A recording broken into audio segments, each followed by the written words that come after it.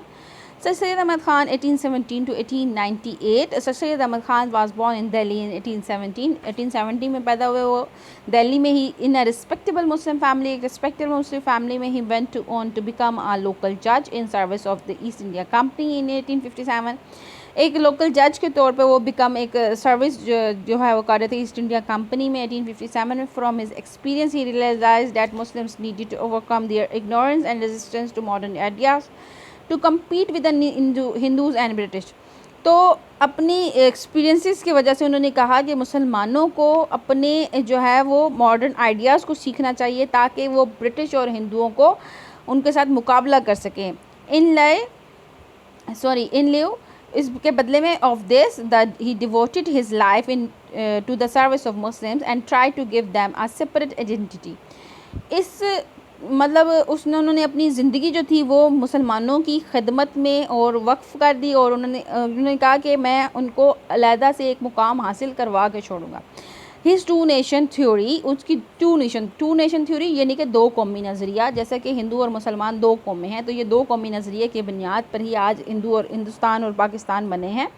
تو یہ اس کی وجہ سے eventually became the foundation of the Pakistan movement decade later. بہت سالوں بعد جو ہے وہ یہ پاکستان موومنٹ کے طور پر جانا جانے لگا, جو کہ ٹو نیشن تھیوری جو تھی وہ ایکچولی جو تھی وہ سٹارٹ ہوئی سر سید احمد خان کے دور سے. He was aware that the majority of Hindus were employed in government jobs or on higher posts, and he wanted that Muslims too must obtain prestigious positions in society. Prestigious position, معتبر positions انہوں نے مطلب وہ کہتے تھے کہ majority of Hindus جو ہیں وہ گورنمنٹ امپلائیز ہیں, گورنمنٹ جابس کر رہے ہیں, ہائر پوسٹ پہ ہیں, تو وہ کہتے تھے کہ مسلمانوں کو بھی ہونا چاہیے, ان میں بھی معتبر پوزیشنز جو ہیں وہ ملنی چاہیے سوسائٹی میں. He also wished to change the attitude of the British rulers toward the Muslims who they blamed for the War of Independence in 1857. اس کے علاوہ وہ چینج کرنا چاہتے تھے برٹش کے رولرز کے جو ایٹیچیوڈ تھا مسلمانوں کے خلاف, کہ وہ سارا جو وار آف انڈیپینڈنس کا جو بلیم تھا وہ 1857 کا وہ سارا مسلمانوں پہ ڈالتے تھے. وہ اس کے ایٹیچیوڈ کو بھی چینج کرنا چاہتے تھے, برٹش کو وہ سمجھانا چاہتے تھے کہ سارا قصور جو تھا وہ مسلمانوں کا نہیں تھا. His literacy works helped Muslims of India to come out of ignorance and inspired them to acquire modern education. مسلمانوں نے, ظاہر سی بات ہے مسلمانوں کا جو ایجوکیشن سسٹم تھا وہ تو بالکل خراب تباہ ہو گیا تھا نا, تو مسلمانوں نے وہ ان اسلامک سمجھتے تھے برٹش کی ایجوکیشن کو اور اس کی ماڈرن ایجوکیشن کو. تو انہوں نے کہا کہ مسلمانوں کو اپنی جہالت کے دور سے باہر آنا چاہیے اور ماڈرن ایجوکیشن کو حاصل کرنا چاہیے. He even wrote a pamphlet called The Causes of the Indian Revolt that argued that not only Muslims should be blamed for the revolt, or rather it was a company policies that had aggravated the political, economic and social situation of India. انہوں نے ایک پمفلٹ لکھا جس کا نام تھا causes of Indian revolt, یعنی کہ انڈین کا جو بغاوت ہے اس کی وجوہات کیا تھیں. انہوں نے اس میں لکھا کہ not only Muslim should be blamed, کہ مسلمانوں کو اس بغاوت کے اوپر بلیم نہیں کرنا چاہیے, صرف یہ کمپنی کی پالیسیز تھیں دیٹ ہیڈ ایگریویٹڈ, جس نے بھڑکایا پولیٹیکل, اکانومک اور سوشل سچویشنز آف انڈیا کو.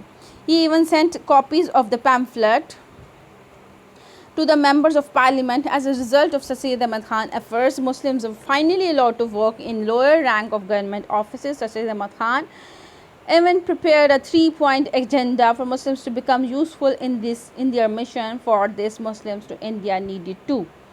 انہوں نے یہ پمفلیٹ جو اس کی کاپیز تھی وہ پارلیمنٹ کے ممبرس کو بھی بھیجی. اس کا نتیجہ کیا ہوا؟ اس کا نتیجہ یہ ہوا, ان کی ایفرٹس کا نتیجہ یہ ہوا تھا کہ مسلمانوں کو فائنلی جو ہے وہ لوئر رینکس پر گورنمنٹ آفیسز میں جاب ملنے لگی. اور سر سید احمد خان نے 3 پوائنٹ کا ایجنڈا بھی جو ہے وہ ایک بنایا, جس میں Muslims of India needed to, جس میں پہلا جو ایجنڈا تھا وہ یہ تھا کہ اسٹے اوے فرام پالیٹکس. پہلا ایجنڈا انہوں نے مسلمانوں کو کہا کہ پالیٹکس سے بالکل آپ کٹ آف ہو جائیں, یعنی کہ پالیٹکس سے آپ دور ہو جائیں, آپ صرف اپنی ایجوکیشن حاصل کریں.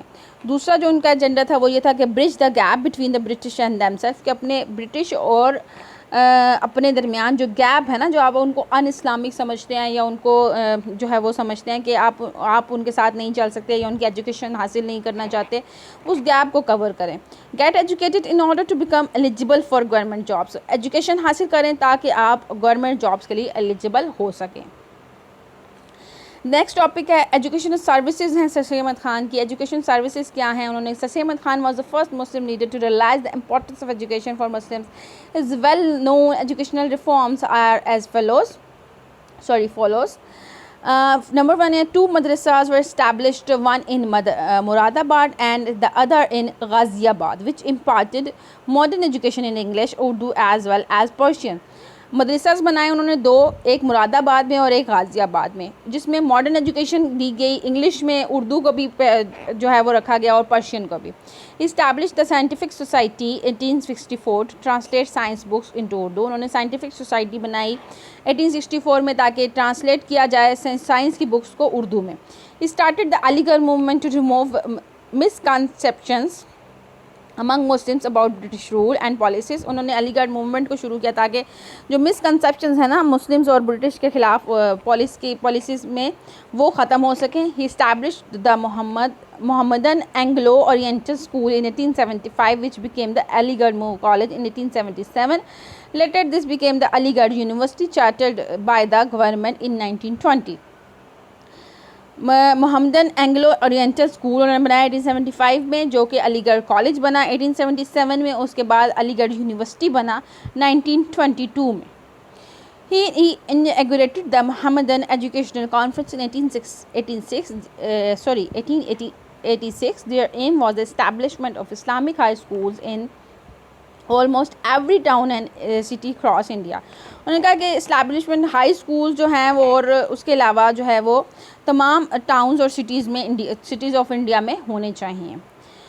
The next is Sir Syed Ahmad Khan was a capable author who constantly wrote about ethics in Tehzeeb ul-Akhlaq and gave importance to Urdu as a language that was integral to the identity of Muslim nation. اس کے علاوہ انہوں نے تہذیب الاخلاق کے نام سے ایک novel لکھا، ایک ایتھک لکھا، تو اس میں انہوں نے اردو کو جو ہے وہ اردو کی امپورٹنس کے لیے انہوں نے کام کیا. ہندو اردو کنٹروورسی 1867 انفلوئنس سید پولیٹیکل ویوز.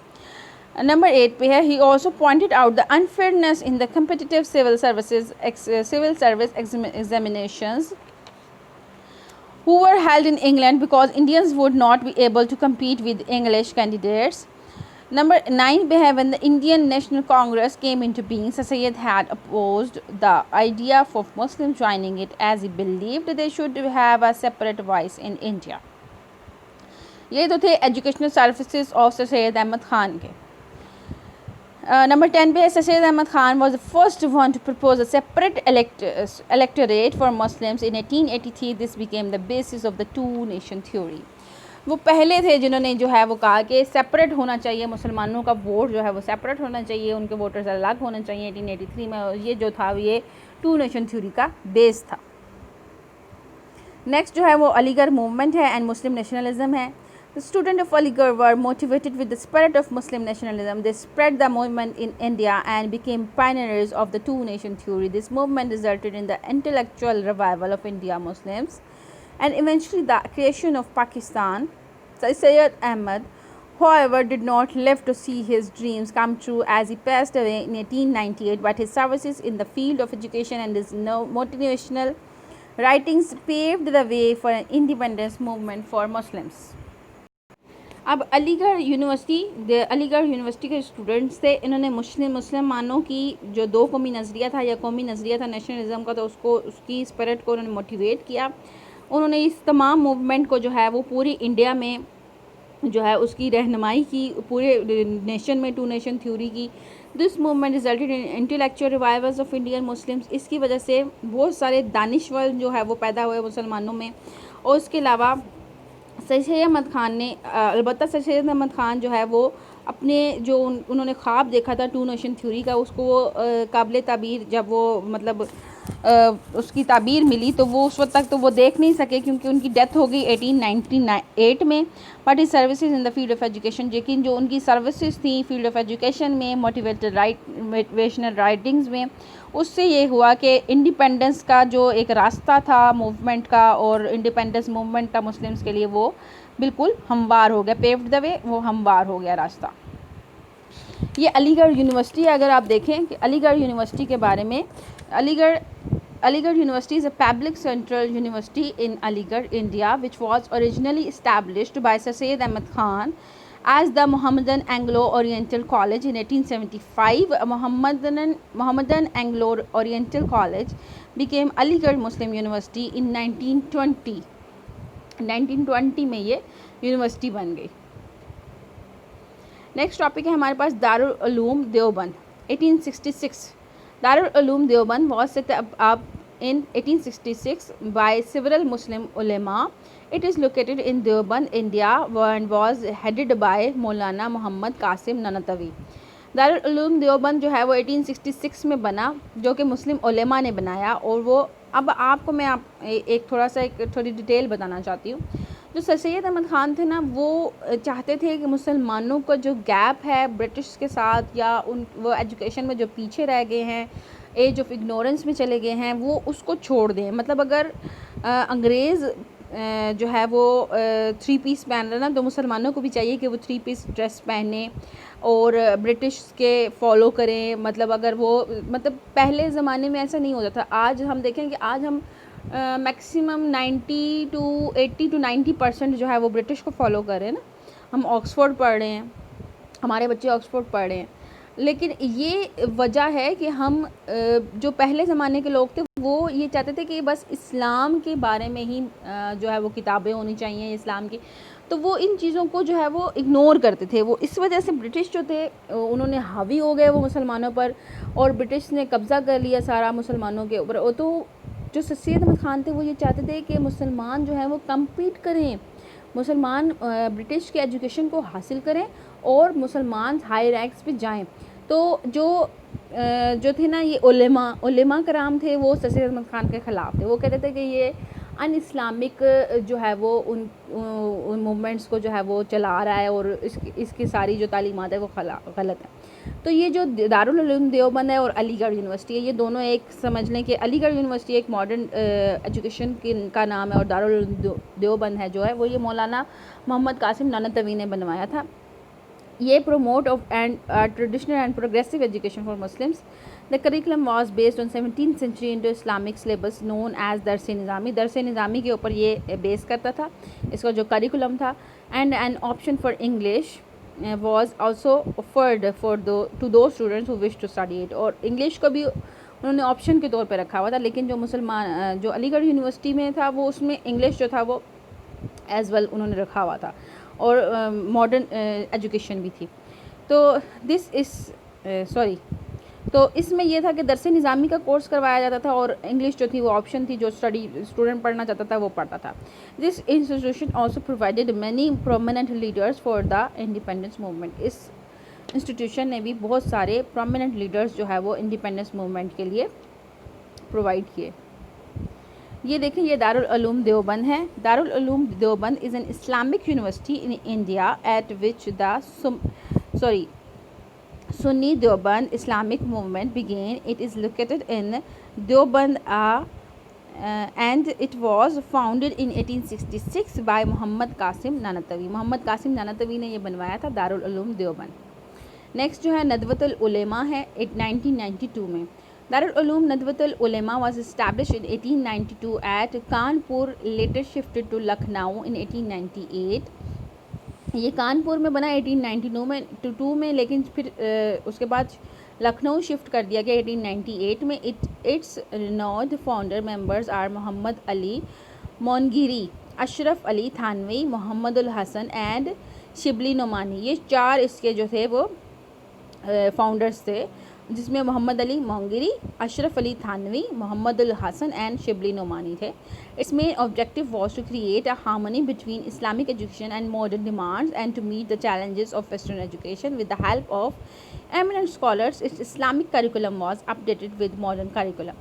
اب اس میں کیا تھا کہ اس میں جو اس کا مین آبجیکٹیو تھا وہ یہ تھا کہ اسلامک ایجوکیشن اور ماڈرن ڈیمانڈز میں جو ہے وہ ویسٹرن ایجوکیشن کو مکس کر کے جو ہے وہ ایک اسلامک ایجوکیشن چلائی جائے. اس میں جو ہے وہ eminent scholars Islamic curriculum was updated with modern curriculum. Islamic جو اس کا کریکولم تھا وہ اپڈیٹڈ ہو گیا ماڈرن کریکولم میں. نیکسٹ 8th کلاس آپ کا پروجیکٹ ہے. پروجیکٹ آپ کا یہ ہے کہ establishment of Muslim educational institution during British role. ابھی آپ نے مطلب ایک سمجھ لیں کہ اس پچھلے ٹاپکس میں کیا پڑھا ہم نے, برٹش رول کے اندر جو establishment of Muslim educational institutions کے بارے میں پڑھا نا, علی گڑھ یونیورسٹی, دارالعلوم دیوبند یا ندوۃ العلماء, یہ سارے جو ہیں وہ برٹش رول کے دوران اسٹیبلشمنٹ ہوئی تھی ان مسلم ایجوکیشنل انسٹیٹیوشنس کی. تو یہی آپ کا پروجیکٹ ہے. آپ یہ پروجیکٹ, ان پروجیکٹس میں آپ نے کیا کرنا ہے کہ ایک چارٹ پیپر لینا ہے. ان چارٹ پیپر کے اوپر آپ نے نیٹ سے سرچ کرنا ہے. آپ نیٹ پہ آپ کو اور بھی بہت سارے مل جائیں گے مسلم ایجوکیشنل انسٹیٹیوشنس کے بارے میں. تو ان انسٹیٹیوشنس کے بارے میں آپ نے لکھنا ہے اور مطلب ان کا نام لکھنا ہے ایک سائڈ پہ. دوسری سائڈ پہ آپ نے ان کی جو ہے وہ کچھ تھوڑی بہت ان کی ڈیٹیلز لکھ دینی ہے, اور اس طرح سے آپ نے چارٹ بنا لینا ہے. اور پروجیکٹ ورک میں آپ کی یہ گائیڈ لائنس بھی آپ کو دی ہوئی ہیں کہ سرچ کرنا ہے انٹرنیٹ پہ to complete a project on the establishment of Muslim educational institution as their services during British role.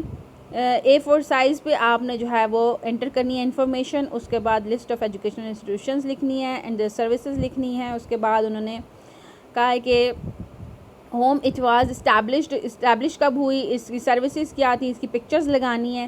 Make a page which has pictures of institutions and founders, pictures of institutions لگانی ہے, جیسے کہ علی گڑھ university کی picture ہے, جیسے کہ دارالعلوم دیوبند کی پکچرز ہے. اس طرح آپ کو بہت ساری پکچرز مل جائیں گی. وہ پکچرز لگانی ہے آپ نے ان کے پاس. اس کے بارے میں تھوڑی سی ڈیٹیل لکھنی ہے. ٹھیک ہے. Were there any one in present day Pakistan میں بھی مطلب وہ کوئی مدرسہ وہ والا بھی موجود ہے یا نہیں ہے, یہ لکھنا ہے آپ کے بعد. اس کے بعد آپ نے ویب سائٹ کی نیم بتانا ہے جہاں سے آپ نے ریسرچ کیا ہے. اس کے بعد آپ نے بتانا ہے کہ بائنڈ دا بک وتھ اسٹیپلز. اس کے بعد ڈیزائن کرنا ہے ٹائٹل پیج کو ڈیزائن کرنا ہے, جس میں آپ نے کیا لکھنا ہے, ویک نمبر لکھنا ہے, سبجیکٹ لکھنا ہے, ڈیٹ لکھنی ہے, پروجیکٹ نیم لکھنا ہے, ریسورسز نیڈڈ لکھنا ہے, اسٹیپ فالوڈ لکھنے ہیں, اسٹیپ 1, اسٹیپ 2, اسٹیپ 3, یہ فائنڈنگز آپ نے لکھنی ہے. تو یہ اگر آپ نیٹ پہ سرچ کریں, اگر آپ کو یہاں پہ کلیئر نظر نہیں آ رہا تو آپ ایپسیکس کی ویب سائٹ میں جائیں, تو وہاں پہ آپ کو پروجیکٹ ورک کے بارے میں, بلکہ میں آپ کو پکچر بھیج دیتی ہوں اسکرین شاٹ میں, تو اگر آپ کو کلیئر نظر نہیں آئے تو آپ وہاں سے دیکھ لیں. ٹھیک ہے. تو اس طرح سے آپ نے ایک چارٹ پیپر لے کے اس پہ پروجیکٹ بنانا ہے. آپ ماڈل پہ بھی بنا سکتے ہیں. اس کے علاوہ آپ نے جو اس کا پروجیکٹ کی ڈیٹیلز ہیں وہ آپ نے کس پہ لکھنی ہے, لوز شیٹس پہ لکھنی ہے. ٹھیک ہے. سمجھ آ گئی آپ کو؟ اگر نہیں سمجھ آتی ہے تو کوئی بھی آپ میرے سے پوچھ سکتے ہیں کیوری ٹائم میں. نیکسٹ آپ کی ریٹن اسائنمنٹ ہے. آپ کو جیسے پچھلے 2 ویکس میں بتایا جا رہا ہے کہ آپ نے ریڈنگ اور انڈرسٹینڈنگ کے بعد چیپٹر کے جو کنٹینٹ ریلیٹڈ کوسچن آنسرز ہیں وہ کرنے ہیں independently in your notebooks. Thank you so much. Have a nice day. اللہ حافظ.